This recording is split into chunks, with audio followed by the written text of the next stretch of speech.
Welcome everyone to Nicole's Review. Nicole's Review feature talk that matters. In this episode today, we have Maria Sacchetti. She is from the Boston Globe. Let's introduce Maria with us today. Maria, thank you for coming. Thanks for having me. It's a pleasure. So Maria, would you please tell us a little bit about yourself? Sure. What you've been doing in Boston area? Yeah, I'm originally from Lawrence. I was born and raised there, but I've been covering immigration for the past few years for the Globe, and of course the Haitian community, which is one of the biggest in the United States here. So very important group that I cover. Oh, I'm glad. I'm glad about that. We're gonna be talking about that. That would be great. Now, what's your involvement with immigration in terms of the Haitians? Well, I mean, of course, Massachusetts is home to the third largest group of Haitians in the United States. So, and is in the group, as everybody well knows, has long-standing roots, a deep history here, and and the Haitians who are here are also very important to Haiti. I mean, as we can see, I mean, the money people are sending home is crucial to people back home, and also the support. I think people are trying to bring people here, so you see. You saw a big outpouring support just in general from the United States toward Haiti, but I think it seems to be falling on the shoulders really of the diaspora to keep, to sustain that interest and to really make sure that, things get better for people in Haiti. That's excellent. Now, have you visited Haiti? Were you there at the earthquake? We were there as soon as we can get in after the earthquake. So we went down the next morning. I went with Bill Green, a photographer, and Stephen Smith, who's a reporter now, the city editor, and Dina Rudick came afterward. And their job was to cover health and the effort to help people, which took too long, and a lot of people said. And our job was more on the streets. We were able to get in the next day, and the first thing, of course, we wanted to call attention to is the fact that people were still, it's a horrific scene, and worse, of course, horrible for the people who lived there. I can't imagine what it was like to go through that and have families there. But we knew that the first thing we should do was to go find people who were still trying to save people and call attention to that.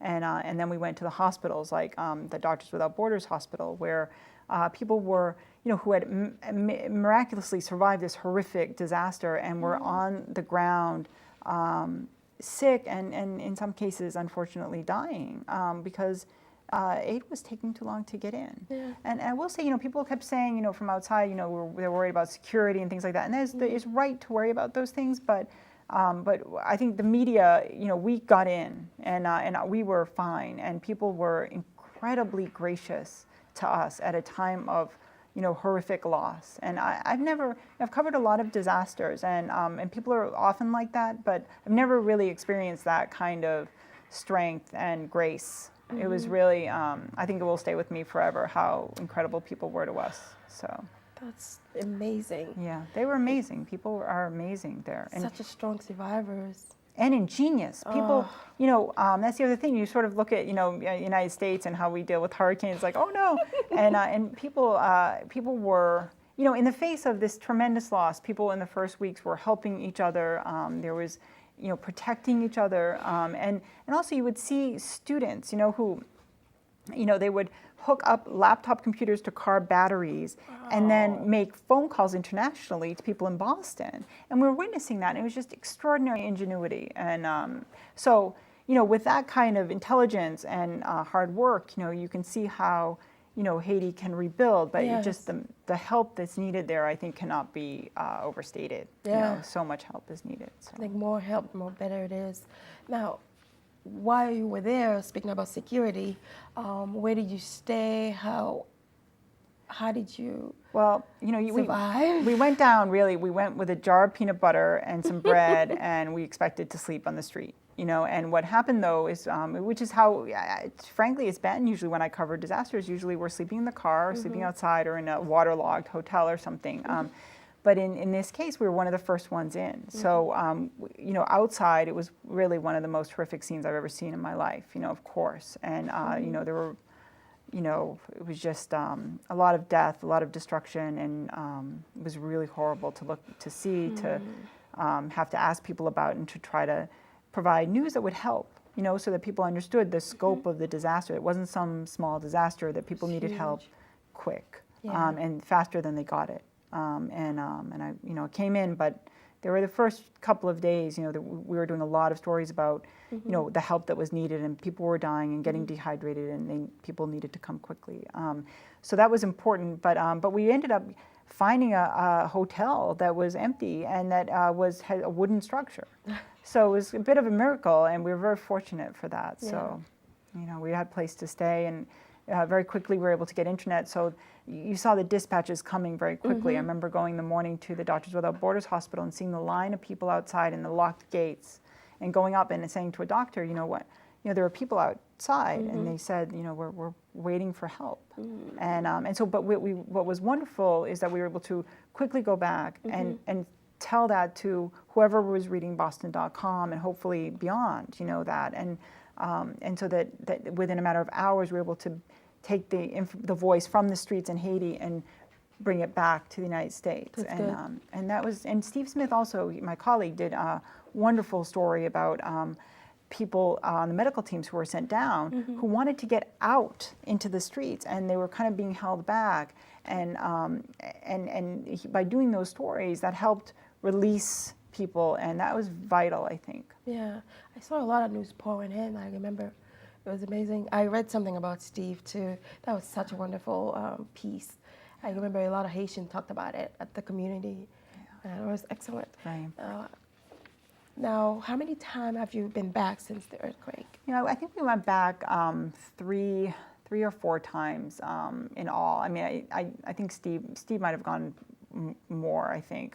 He did a wonderful story about an effort to help a girl who had lost her leg, and so Ray Jeanette, and it was a very moving story. We did stories about the tent camps that were still there 6 months later, that are still there today, unfortunately. We did stories about the efforts to bring relatives to this country and how hard it was. There was a 3-year-old girl who was left behind with relatives, so that they thought it would be a matter of weeks before she came here, and it took months to bring her here, and she was living in the backyard. And so there were all these things, and there's still today relatives trying to bring family members here, and they have to wait for a visa or for an interview, and it's still dying, so difficult. Suffering. Now, speaking about that, can you tell me about the program the TPA program, is it TPC? Oh, TPS. TPS program that the Haitian were able to bring their family or the loved ones here? Well, the TPS, unfortunately, you can't bring your loved ones. Under federal law, though, if you can petition, if you're a U.S. citizen or a green card holder, you can petition. You have to pay fees, and you have to go through quite a difficult process. But a lot of people go through it and say it's worth it to petition for an immediate relatives, your mother or father, a child. There are longer waits for brothers or sisters, very difficult. But people are trying to do that. And there are other ways to get through. I mean, it's best to ask a lawyer. There are free consultations through the Office of New Bostonians and the mayor's office and Catholic Charities, and all kinds of groups have free legal clinics. It's very important to try to, I know it's very difficult to get help, but you don't want to throw away money on someone who says that they can definitely help you. I mean, immigration is very difficult. You have to be very careful of scams. That's very important. Be very careful. There's ways to publicly check a lawyer's status. Someone says he's a lawyer online, you can go to the Board of Bar Overseers and look up that person's name and find out if they've been disciplined, all that. It's very important. Thank you. You're welcome. Thank you. I need to know that. And we check, ourselves, as reporters, we check people out and as best we can. And that's one of the things I do all the time is check their lawyer's status, And sometimes the lawyers aren't punished, even though if they're accused of something, it might not be apparent. So be very careful with your money. Because you don't want to lose it. I hear a lot of stories about that. Yeah, because people are so desperate to get immigration status, legal status, achieve what they need to do. So they'll go anywhere. Yeah, and I would say that nothing is easy with immigration that I've seen. And I mean, TPS seems to be a pretty straightforward process. Speaking of, those are some ways, with, you can petition, that can take a long time, to bring relatives over. It can take months or years, depending on the person and the relation to you. You can also go, get a free appointment down at USCIS in the JFK building. You can get it online. It's very quick, I understand, and you can just get information from them. And you can take the T down there to Government Center. It seems to be pretty simple. Can you get more information about that? Yeah, and it's all online and things like that. So, and you could call. There are all kinds of resources available. But as far as TPS, that is a very important program, I think, for a lot of Haitians. I mean, it helped thousands of people who were here without papers before the earthquake get them, and then after the earthquake. And Boston and Brockton Haitians were vital in having this happen. Because a lot of Haitians, as everybody knows, slipped into homelessness because they were here for so long. They fled the earthquake, and they weren't eligible for TPS in the beginning. Right. And so we, through the help of community groups who told us about this, we were able to find some folks who were living in motels in Brockton and were just lost. But they spoke and they lent their voices to the story, and we told their story. There was another woman named Mona who was, this very strong person, very lovely person who was living in a closet in Roslindale with her son, and very strong. But I heard the other day though that she got TPS. So, but she told her story. Yes, I mean she told her story, and because she told her story, the Boston Globe published it on the front page. Good. And then I heard from federal immigration officials that they didn't realize this, that troubled them. And then a few months later, we saw that they not only extended TPS, but extended it for people for about a year after the earthquake, which I haven't seen before. That was extraordinary. And that it doesn't help everybody, but it gave a lot of people help, and including Mona. And so I know she has her TPS, her son's in school, and she's very hopeful to get a job. Oh, I'm so glad. So, but the important thing, I guess, for people to know, we touched so much, but it's very important to stay on top of the deadlines. You're going to have to, at this month there's a deadline on TPS. You're going to want to look and see if that applies to you. There's another deadline in November. Make sure to ask. Don't put it off. The last thing I think people, what I'm told for stories is that nobody wants to fall out of status. Right. This is a status. Exactly. Stay on top of it. Don't put it off. So immigration is, those things you can't put off. Important issue. Now, while we speaking about the immigration, what can you tell the viewers about if they wanted to get the citizenship status? Is it something different? Well, TPS doesn't lead to green card or citizenship. What it means literally is temporary protected status, which means that it can be taken away at any time. I mean, we've seen with other countries that the government tends to renew it, but it can change at any time, and I think it's important for people to know that. But generally, they've renewed it, and you can work and live here legally. You can drive, go to school. They told us you could also pay in-state tuition in colleges, but it doesn't lead a path to citizenship. Now, things can change. You can apply, like if you get married, if something happens, you can always apply for citizenship, but again, that's a very serious process. They've definitely cracked down on, getting married. It has to be a real marriage. They've definitely cracked down on sham marriages, so, all those things matter. There are other things. People apply for asylum if you're in fear for your life, or other persecution in Haiti. There's all kinds of things you can apply for. Excellent. Thank you so much. Now, how did you interact with the people in Haiti? Well, unfortunately, I only speak Spanish. Yeah, so I mean, like I was saying, I said a lot of, qui la joue, and merci and all of that. We had a translator, fortunately, who was excellent, and so we were and a very hard worker, and so we were constantly together, and people. Working with a translator usually can be difficult, but in this case it was not, and we were able to work quickly. He understood what we needed, and people were telling their stories again and again. Yeah, we were very fortunate. A big part of this is the graciousness of the people. Like I say, we were able to tell moving stories because the people shared their stories with us at probably the most difficult time in their lives. A time of great loss, and by putting those stories out there, it added to the information that was there. And in a place like Boston, that's very important. A lot of healthcare systems here. I mean, I think, I heard from people from all over the world about our stories, and I think it's very important that the Globe continues to cover these things. So I would really, hope that, people continue to stay in touch. They keep suggesting story ideas. If there's a problem out there, that they tell us about it. We get calls from immigrants directly all the time.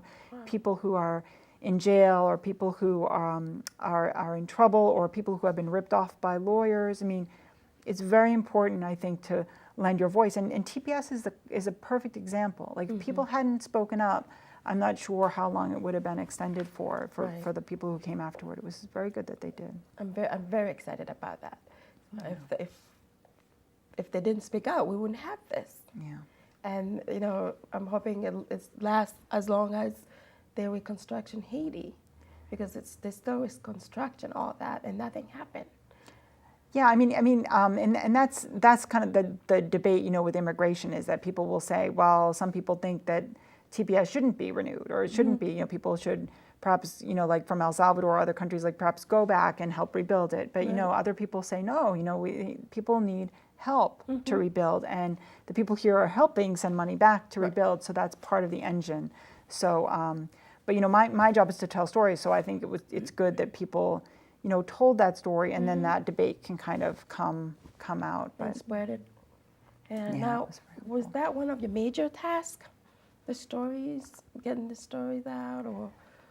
Yes, that was just in terms of immediately after the earthquake. I think it was in terms of getting information out about medical care, about the devastating need for it, about the scope of the problem too. Just showing people that it wasn't just Port-au-Prince, but it was Carrefour, that it was Leogane, that it was farther out than people realized, and or could see. Just to try to take people to those places. But then also back home, I think. Of course, you always want to be where it's happening as a reporter. But once I was back, I think the really important thing to remember is that there were people here in situations as well, and still, people who are paying money every week or every month to send home to Haiti, and you get those phone calls at night that I don't get, but you get from your relatives. We know about those. Absolutely. I know, I get them every day. I know, and it's terrible. It's terrible. Sad. To hear the stories, and you on the other hand, like, try to help, and then a lot of time you can't help, and then you can't sleep, you worry. It's difficult. What do they call and ask for? What are people money? Calling? They usually, it's money most of the time, because transferring supplies is very difficult. Because if you don't have an organization that's already legal in Haiti, you are not able to send a lot of supplies, because they would keep it and thinking you're going to sell it. So it's all into the, government connection type of things. See, we sent tons of stuff with my organization. They didn't get there. We had to spend a lot of money to try to get there. I had to send people there to try to work it out, to try to get the stuff to the people that really needs the stuff. It's a lot of work. It really is a lot of work. Now, can you tell us about the language? There's the language program for Haitian that was graduated, I guess, in 1967. Right. Well, the 67 students, right? Oh, yes. Yes, exactly. Right. Can you explain to us about that? Sure. Well, I actually didn't happen to cover that story, but I read it, and so okay. I know it was through Jewish Vocational Services, and it's one of it was a very important program, I think, because they were helping people who are new to the country, or some people who had been here before but were trying to improve their job skills, just improve their English, and people apparently made great strides, and that would be one organization, perhaps the Jewish Vocational Services, to contact about perhaps finding future things. Other groups that offer English classes, you might want to ask the Mira Coalition. Okay. The Mira. I know there are lots of waiting lists, but I would say from other immigrants, I see people sort of, and I know what it's like to learn another language. It's horrible sometimes. It can be traumatizing. It gives you a headache. You're exhausted. You want to go to bed early. I know. And then it's embarrassing, because you misstate things, and people maybe make fun of you sometimes, or I know all of that, but I think you just have to do it without fear. And one way to do it, is to kind of force yourself to go to the stores where people only speak English. Go up to the person who doesn't speak your language and ask them where to buy soap, and then you'll remember the word for soap. And some people, I know, put the TV on. So I learned Spanish in part by watching soap operas, which are addictive.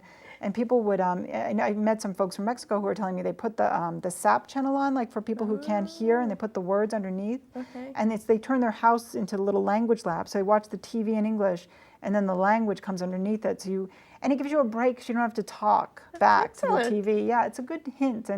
But I can't, I mean, English is so, everybody knows this. English is so important. And so, you don't want to lose your language either, because that's important too. I speak another language. But it's important to just do it, and people will appreciate it, and it will make a big. I've seen it make a big difference for people at work. They make a lot more money when they know English. Yeah, the parents and the Haitian parent here, they don't feel like they need to learn the English.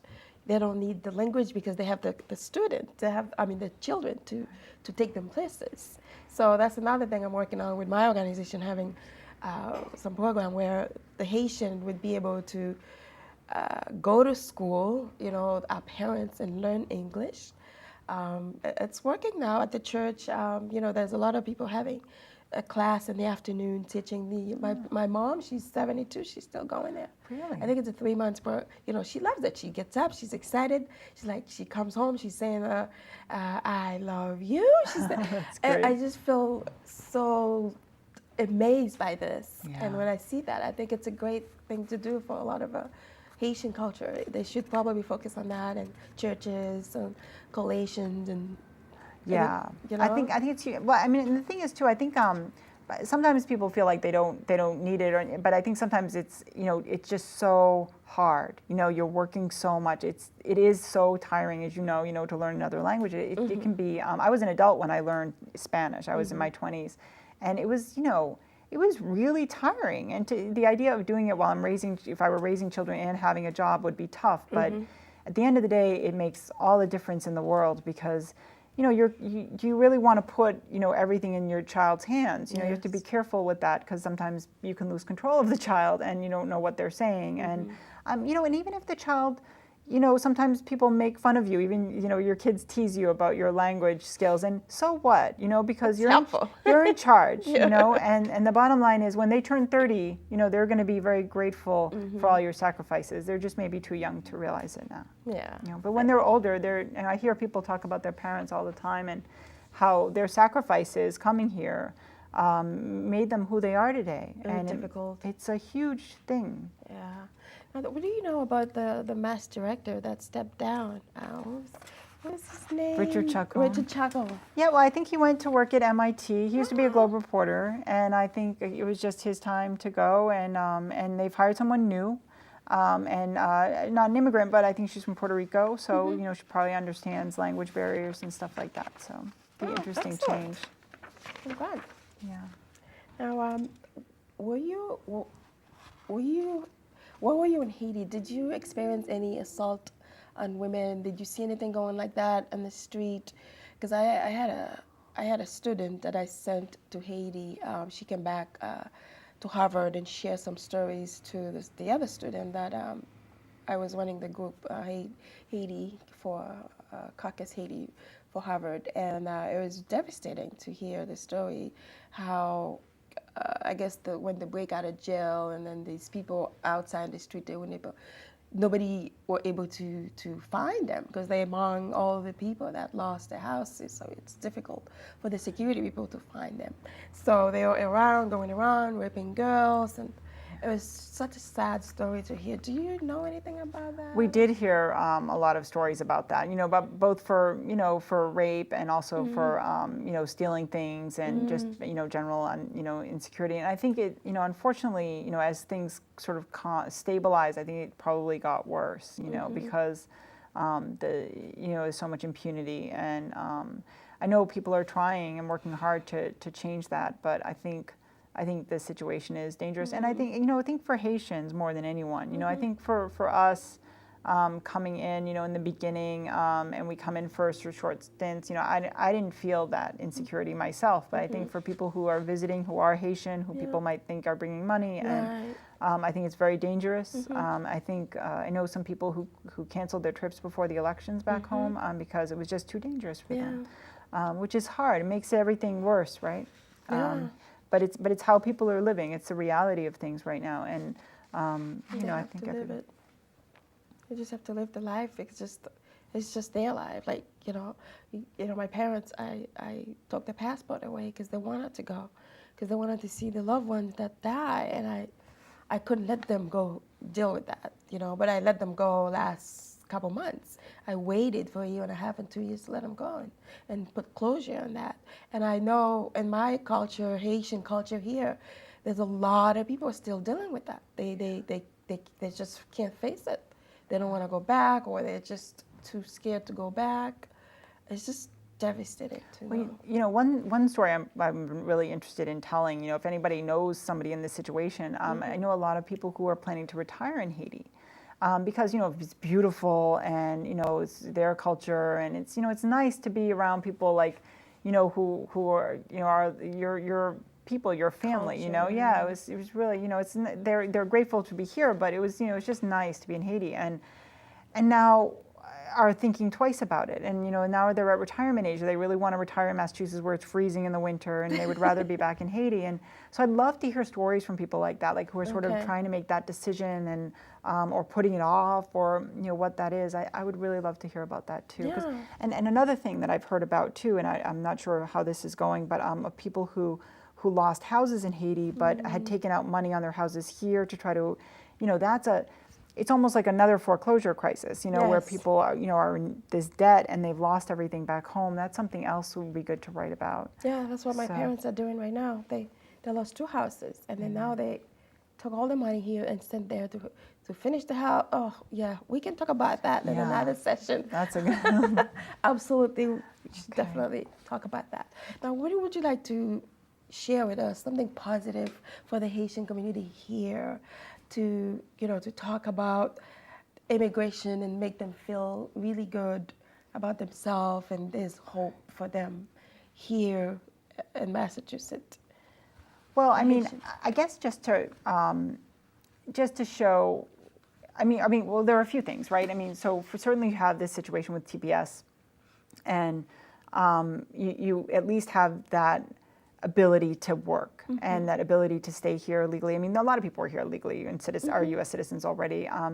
But I think, and you also have the strength of your community that came together even more than it already was, after the earthquake, and to help. I think that is really vital, to making change, and to be able to sustain it. I mean, I think anyone looking back and remembering, which is why it's important to remember, what everybody went through. As time passes, sometimes there can be a distance between you and your country, but I think people won't forget, and I think that is really positive. And the other thing is just, I mean, I see a lot of people taking advantage of the opportunities that are here, and people knowing, that you almost feeling like someone said to me once, they feel like they owe something to the people. There are a lot of people who don't get to go to high school, who don't get to even go to grammar school. And here you're expected to do those things. You have to under the law. And so, kids, I think, I mean, I hope are, and people are telling me are feeling that pressure of, you owe something. I mean, it's sort of like you have this responsibility, even as a young person, to go to school, to excel, and to help others. And you see that again and again, where people have that real sense of responsibility, and that's something to be proud of. Haitians have a long tradition of education and real belief in education, and I think that's something to be proud of. Yeah, thank you so much for sharing that with us. And we, again, thank you for watching Nicole's review, and this is Maria Sacchetti. Thank you very much for watching. Thanks. Thanks for having me.